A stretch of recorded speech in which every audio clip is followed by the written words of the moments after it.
500 KG ওজনের এক বিশাল ভালুক মা পাহাড়ি ছাগল আর তার ছোট্ট বাচ্চাটিকে খাড়া পাহাড়ের কিনারায় ঠেলে দেয়। এখন তাদের বাঁচার আর কোনো পথ নেই। মা পাহাড়ি ছাগল নিজের সন্তানকে নিয়ে প্রায় সোজা দেয়ালের মতো পাথরের গায়ে লেগে দাঁড়িয়ে থাকে। নিচে গভীর খাদ আর উপরে দাঁড়িয়ে মৃত্যুসম ভয়ঙ্কর শিকারী ভালুক। ভালুকটিও কিনারায় এসে থেমে যায়, কারণ সে জানত সামান্য ভুল হলেই তার বিশাল শরীর সোজা নিচের উপত্যকায় পড়ে যাবে। এই খাড়া ঢাল যেমন পাহাড়ি ছাগলের জন্য ভয়ঙ্কর, তেমনি ভালুকের জন্য সমান বিপজ্জনক। কিন্তু টানা কয়েকদিনের ক্ষুধা তাকে পিছু হটতে দিচ্ছিল না। মা পাহাড়ি ছাগল নিজের শরীর দিয়ে বাচ্চাটিকে ঢেকে রাখে। ছোট্ট বাচ্চাটি ভয়েই কাঁপছিল, কিন্তু শব্দ পর্যন্ত করছিল না। এখন শুধু অপেক্ষা, কে আগে হার মানবে। কিন্তু কয়েক ঘন্টা আগেও সবকিছু একদম আলাদা ছিল। সকালের সময় মা পাহাড়ি ছাগল নিজের সন্তানকে নিয়ে উঁচু পাহাড়ে ঘাস খুঁজছিল। সে জন্মগতভাবেই পাহাড়ে ওঠার ওস্তাদ। ভাঙা পাথর, বরফ ঢাকা ঢাল আর বিপজ্জনক রাস্তা, কোথাও তার ভারসাম্য নষ্ট হয় না। ছোট্ট বাচ্চাটিকে নিয়েও সে এমন সব জায়গায় চলে যেত যেখানে অন্য প্রাণীরা যাবার সাহসও করত না। কিন্তু আজ তাদের শুধু ঘাস খুঁজলেই চলতো না, তাদের শরীরের প্রয়োজন ছিল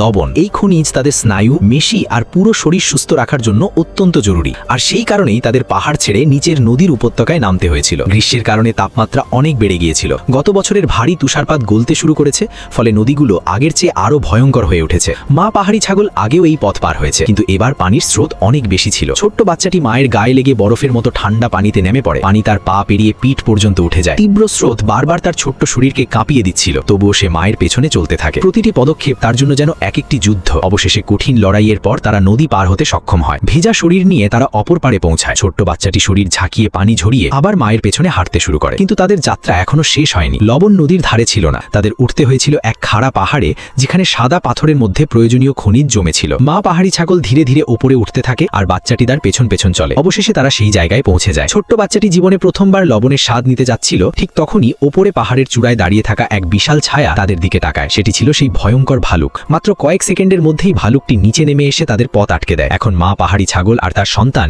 আবার সেই ভয়ঙ্কর খাড়া চূড়ায় আটকা পড়ে গেছে। মা নিজের সন্তানকে পেছনে লুকিয়ে রেখে পাথরের গায়ে শক্ত হয়ে দাঁড়িয়ে থাকে। নিচে শত শত ফুট গভীর খাদ। ভালুকটি সঙ্গে সঙ্গে আক্রমণ করে না, সে ধীরে ধীরে নিচে নামার চেষ্টা করে। কিন্তু প্রায় 8 টন ওজনের বিশাল শরীর প্রতিটি পদক্ষেপে পিছলে যাচ্ছিল। আলগা পাথরগুলো নিচের খাদে পড়ে যেতে থাকে। সে থেমে যায়, তারপর আবার চেষ্টা করে। ক্ষুধা তাকে বারবার সামনে এগিয়ে যেতে বাধ্য করছিল। অন্যদিকে মা পাহাড়ি ছাগল সম্পূর্ণ শান্তভাবে দাঁড়িয়েছিল। তার বাচ্চাটি মায়ের ছায়ার আড়ালে কাঁপছিল। এখন দুজন দুজনের দিকে তাকিয়ে আছে। একদিকে ভয়ঙ্কর ক্ষুধা, অন্যদিকে নিজের সন্তানকে বাঁচানোর জেদ। ভালুকটি আবার নিচে নামার চেষ্টা করে, কিন্তু এবার তার পা একটি আলগা পাথরের ওপর পড়ে। হঠাৎই তার ভারসাম্য নষ্ট হয়ে যায়। বিশাল শরীরটি প্রচণ্ড শব্দে পাথরে আঘাত করতে করতে নিচের উপত্যকার দিকে গড়িয়ে পড়ে। কয়েক মুহূর্তের মধ্যেই সব শেষ হয়ে যায়। অনেকক্ষণ পর্যন্ত মা পাহাড়ি ছাগল সেখানেই দাঁড়িয়ে থাকে, যেন সে এখনো বিশ্বাস করতে পারছে না যে বিপদ শেষ হয়ে গেছে। অবশেষে সে ধীরে ধীরে নিজের সন্তানকে নিয়ে পাহাড় থেকে নিচে নামতে শুরু করে। তারপর দুজনই আর পেছনে না তাকিয়ে উপত্যকা ছেড়ে দূরে চলে যায়।